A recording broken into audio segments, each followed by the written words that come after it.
Alright, in this video we kind of finished this problem off of finding the ship or locating the ship.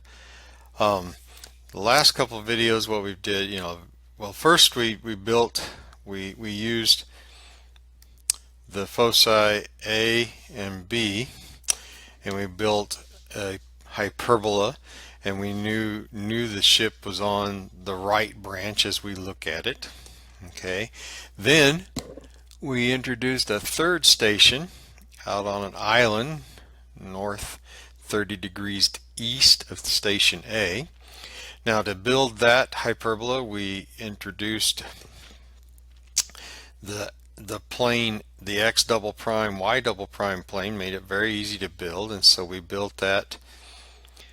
We built that hyperbola in the x double prime, y double prime plane, but we know all along, and we've been working that way, that we still needed everything referenced in the xy plane.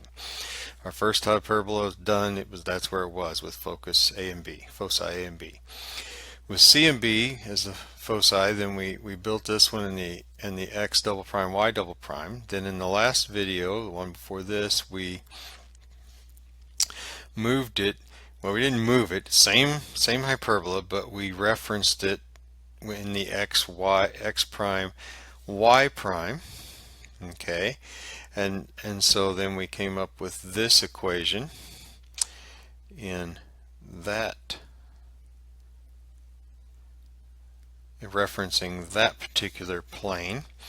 Now all that's left to do is, and that rotation is a little more difficult, maybe, I don't know, just a little more removing parts.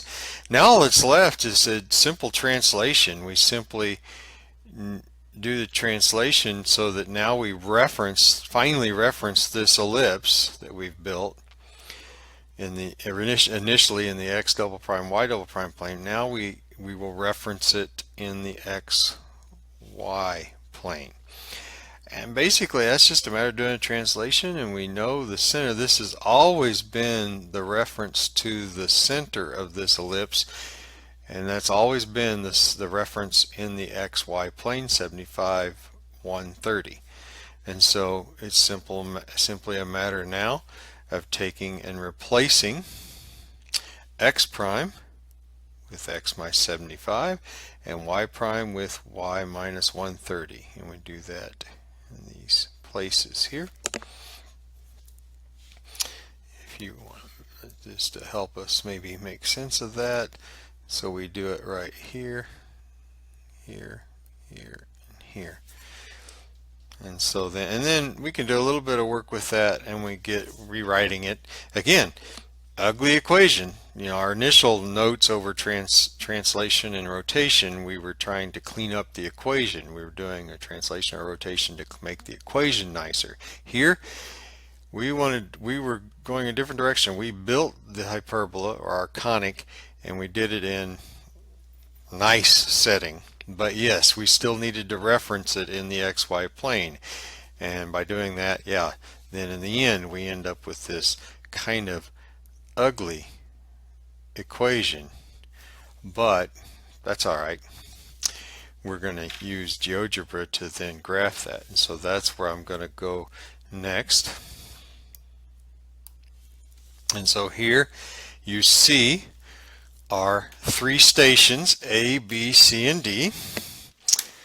Okay, and so a few videos ago, the first thing we did was build, let's give it a little, I'll move this back, but I want you to see, remember we built that particular hyperbola. Okay, maybe we can do that, there we go. And so that was we built it and with the referencing the xy plane with foci A and B. Okay, and we knew that the ship was somewhere over here on this right branch here, somewhere in here. Because now we've stationed C's on an island, so yeah, we know that the C is out here. So then we went about the task then of building this hyperbola. Okay, and that's the one we just did. That's that one we finally got it referenced in the XY plane. So yeah, it's kind of an ugly equation. So I'm going to scooch this back over so we can see our picture. So we built that one. And maybe to help us see, remember we started with the X double prime, Y double prime. So I'll at least put that X double prime axis here just to help us get a reference. And so that's where we initially built that. But now, then we found the equation in the XY plane so that we get both of these hyperbola referenced in the XY plane. And so now our ship is simply located at the intersection of these two, this is where we're expecting right here, and of course that's what we get. There's my ship. Then I'm able to find it when I determine that two different hyperbole that it's on with two different sets of foci. And so there is the location of my ship.